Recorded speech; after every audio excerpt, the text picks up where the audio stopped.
Selamat datang pada mata kuliah Gender dan Pembangunan yang diselenggarakan oleh Departemen Sains Komunikasi dan Pengembangan Masyarakat, Fakultas Ekologi Manusia, Institut Pertanian Bogor.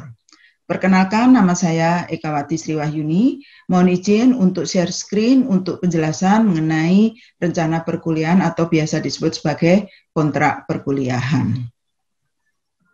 Baiklah, kita akan mempelajari pertama kali adalah kontrak perkuliahan Gender dan Pembangunan KPM 301. Pertama-tama kami akan memperkenalkan tim pengajar dari mata kuliah ini. Koordinator saya sendiri Ekawati Sriwahyuni dan kemudian dibantu oleh 11 dosen dan asisten dosen seperti dengan nama yang tertera di sini dan foto-fotonya ada di sini. Ini untuk perkenalan awal secara virtual gitu ya. Nah, kemudian selanjutnya mata kuliah ini menjelaskan konsep gender, identitas dan peran gender, pembagian kerja, kesetaraan dan keadilan gender atau KKG. Perkembangan teori dan gerakan perempuan, isu-isu dan masalah gender dalam pembangunan, pendekatan gender dalam pembangunan seperti WID, WAD, dan GAD, kebijakan gender dan inklusi sosial seperti PUG dan GESI, kemudian metode-metode analisis gender, Harvard, Moser, dan Longway, serta penerapan analisis gender dalam pengelolaan sumber daya alam dan lingkungan, sistem penghidupan, gerak penduduk, perkembangan masyarakat, dan komunikasi digital dalam perspektif pembangunan berkelanjutan. Kami berharap setelah mengikuti mata kuliah ini, mahasiswa akan mampu menjelaskan konsep gender, teori dan gerakan perempuan, serta pendekatan gender dalam pembangunan berkelanjutan. Kemudian mampu mengidentifikasi isu-isu dan masalah gender dalam pembangunan, kemudian juga bisa menjelaskan relasi gender dalam tingkat rumah tangga, program dan kebijakan dengan menggunakan alat analisis gender seperti Harvard, Moser, dan Longway, dan juga mampu menggunakan alat-alat analisis gender dalam berbagai bidang kajian, yaitu misalkan pengelolaan sumber daya alam dan lingkungan, sistem penghidupan, gerak penduduk, pengembangan masyarakat, dan komunikasi digital. Strategi pembelajaran adalah dengan metode online atau daring ya dalam jaringan. Kami akan menggunakan dua metode daring tersebut, yaitu yang berupa asynchronous, berupa penugasan course ya dalam course seperti tampilan di kanan ini, dan PPT bernarasi, dan yang sinkronus yaitu dengan menggunakan aplikasi Zoom, kemudian forum di course IPB ACID, kemudian YouTube, Google Classroom, atau WhatsApp group ya. Dengan sinkronus memungkinkan kita akan diskusi secara langsung. Jadi sebetulnya dengan metode daring itu tidak berbeda dengan tatap muka. Anda tetap bisa mendengarkan, belajar, dan bertanya kepada dosen. Bahkan mungkin lebih fokus ya dalam belajarnya. Jadi mudah-mudahan kita bisa menggunakan strategi belajar daring ini dengan maksimal. Nah, ini adalah jadwal kuliah dan praktikum. Kita hari Rabu aja nih kuliah dan praktikum. Pagi kita ada kuliah dengan 2 kelas paralel dengan tim dosen seperti yang ada di atas. Dan kemudian praktikum di siang hari pukul 1 sampai pukul 3. Ada 4 kelas paralel 1, 2, 3, 4 dengan dosen atau asisten praktikum seperti yang ada di layar tersebut ya. Jadi bahwa nanti sudah ada jadwalnya ya dari masing-masing nama di sini, tetapi ketika suatu saat memang ada kesulitan dari dosen atau asisten yang ditunjuk tersebut, bisa digantikan oleh dosen atau asisten yang lain. Nah, penilaian. Nilai akhir setiap mahasiswa akan ditentukan oleh performa mahasiswa pada UTS dengan kontribusi 25%, kemudian UAS menyumbang 25%, kuis kuliah mingguan 10%, kemudian kuis praktikum 10%, kemudian aktivitas individu praktikum 10%, dan tugas praktikum dan kelompok adalah 20%. Nah, kemudian setelah ditotalkan, maka kita akan menentukan huruf mutu, ya, di mana Anda akan dapat nilai A jika total dari keenam aspek yang dinilai dari performance Anda tadi itu mencapai jumlah sama atau di atas 80%. Dan kemudian dengan selang-selang berikut dengan huruf mutu yang sesuai. Nah, Anda tidak lulus atau dapat E jika total nilai itu kurang dari 55. Nah, marilah kita mempelajari sebentar rincian dari jadwal kuliah. Minggu pertama kita akan belajar kontrak perkuliahan dan menjelaskan sedikit tentang orientasi mata kuliah dengan pendekatan daring dan student learning center. Kemudian yang selanjutnya dengan gender dalam pembangunan berkelanjutan. Kemudian minggu berikutnya pokok bahasan kedua kita belajar konsep kunci, definisi jenis kelamin dan gender, identitas dan peran gender. Kemudian pembagian kerja, kemudian minggu ketiga kita belajar gender dan pembangunan, keterbatasan pembangunan gender sebagai konstruksi sosial, kekuasaan, kesetaraan, dan keadilan gender.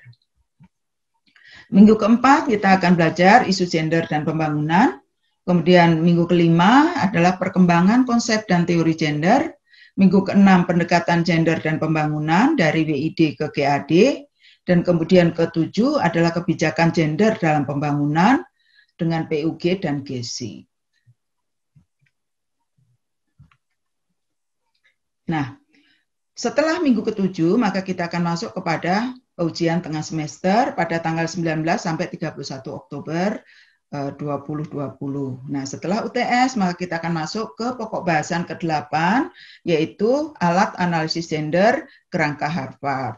Kemudian minggu berikutnya kita belajar alat analisis gender, metode Moser dan Longway. Kemudian minggu ke-10 gender dan sistem penghidupan.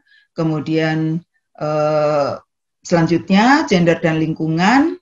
Kemudian pada pokok bahasan 12 gender dalam pengembangan masyarakat. Kemudian pokok 13 gender dan mobilitas penduduk. Kemudian minggu terakhir gender dan ICT. Ya, Information and Communication Technology. Nah, setelah itu kita akan masuk pada minggu di mana mungkin ada pengganti kuliah pada saat libur dan persiapan UAS. Kemudian kuliah akan ditutup dengan UAS pada tanggal 4 sampai 16 Januari 2021. Kemudian jadwal praktikum. Minggu pertama pembentukan kelompok dan penjelasan praktikum dengan menjelaskan tugas minggu depan, yaitu berupa mencari data sekunder atau literatur pada 4 pilar pembangunan dalam SDGs di Indonesia. Kemudian minggu berikutnya kita akan menganalisis integrasi aspek gender pada data literatur dari 4 pilar pembangunan dalam SDGs di Indonesia. Dan kemudian selanjutnya adalah game perbedaan jenis kelamin dan gender dengan menggunakan tautan link dari IPB Link. Dan kemudian mengidentifikasi isu-isu gender pada artikel nomor 11 dan penayangan video A. Dan kemudian menganalisis aliran perspektif gender dari kasus perjuangan buruh perempuan pada tayangan video B. Selanjutnya pada minggu ke-6 kita mengidentifikasi pendekatan gender dalam pembangunan pada program pemberdayaan yang ditayangkan pada video C. Minggu ke-7 kita analisis program PUG dan inklusi sosial. Setelah ujian UTS, maka kita akan mempraktekkan cara menghitung alokasi waktu dengan metode recall 1 hari yang lalu, ya mungkin dengan metode Harvard ini. Dan kemudian praktek pembagian kerja dalam rumah tangga di kampus, di tempat kerja dan lingkungan masyarakat, masih metode Harvard. Dan kemudian minggu ke-10 kita akan menganalisis jurnal Avalia ya, ada di daftar pustaka dan Prastiwi tentang analisis gender kerangka Moser dan Longway.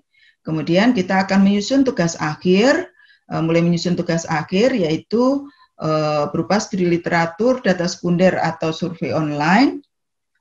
Dan kemudian kita akan melakukan konsultasi tugas akhir ya pada minggu ke-13, dan minggu ke-14 itu adalah lokakarya tugas akhir.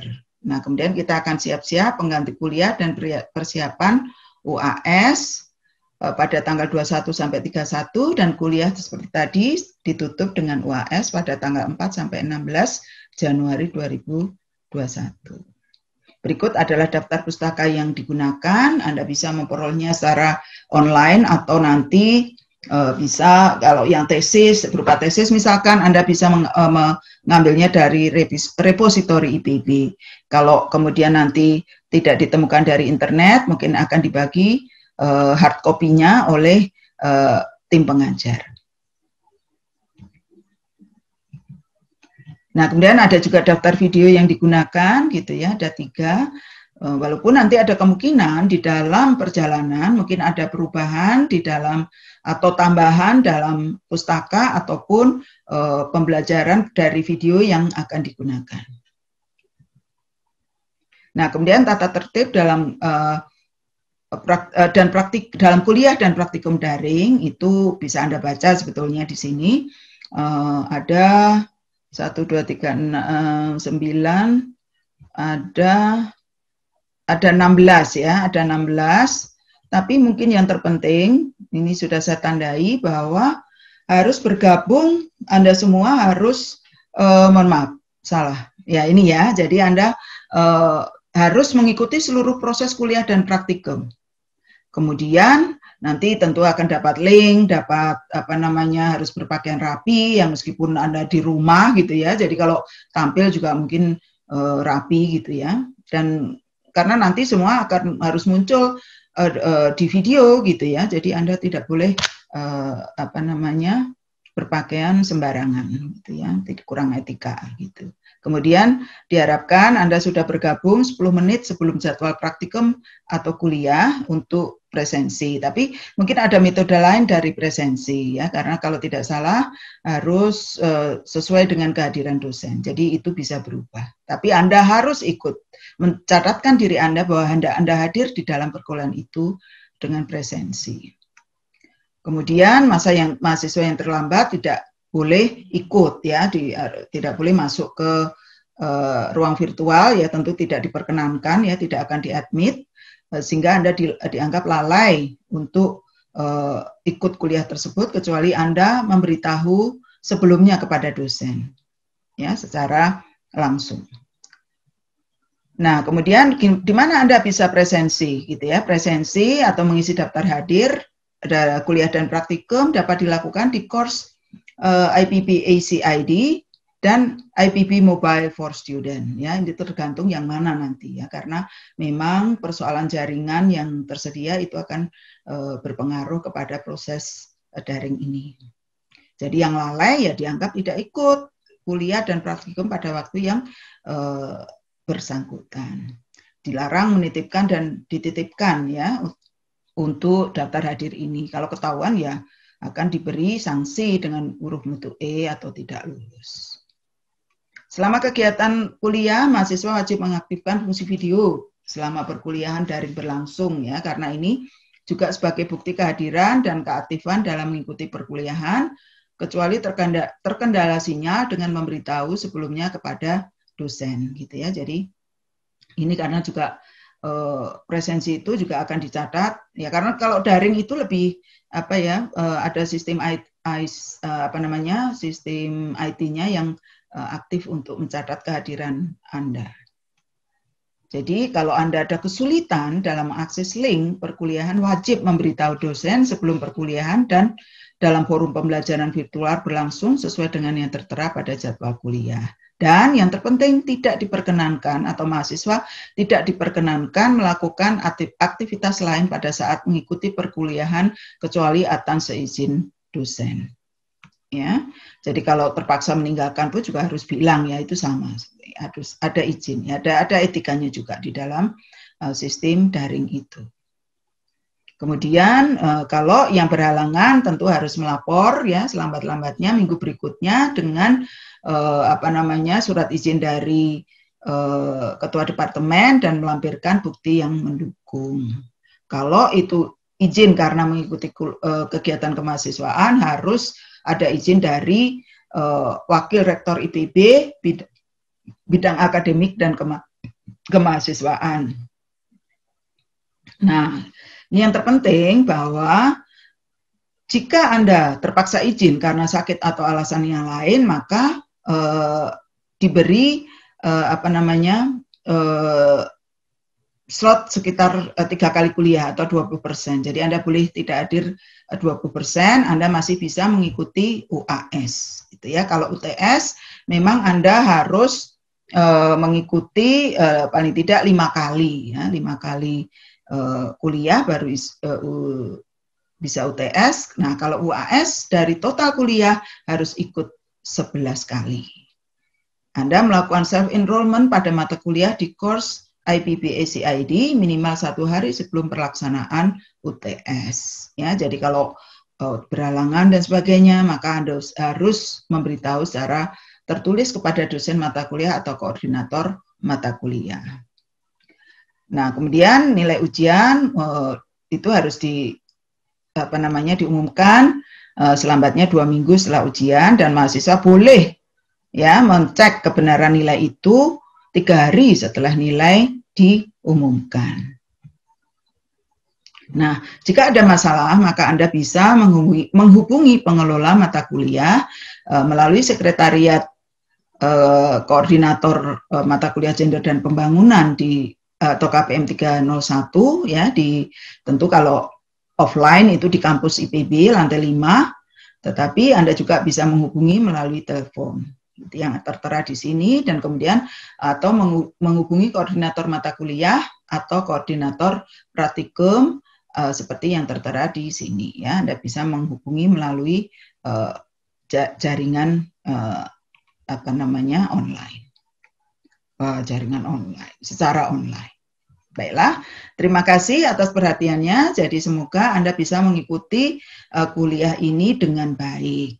Jadi semangat berkuliah dan tetap merdeka. Terima kasih atas perhatiannya.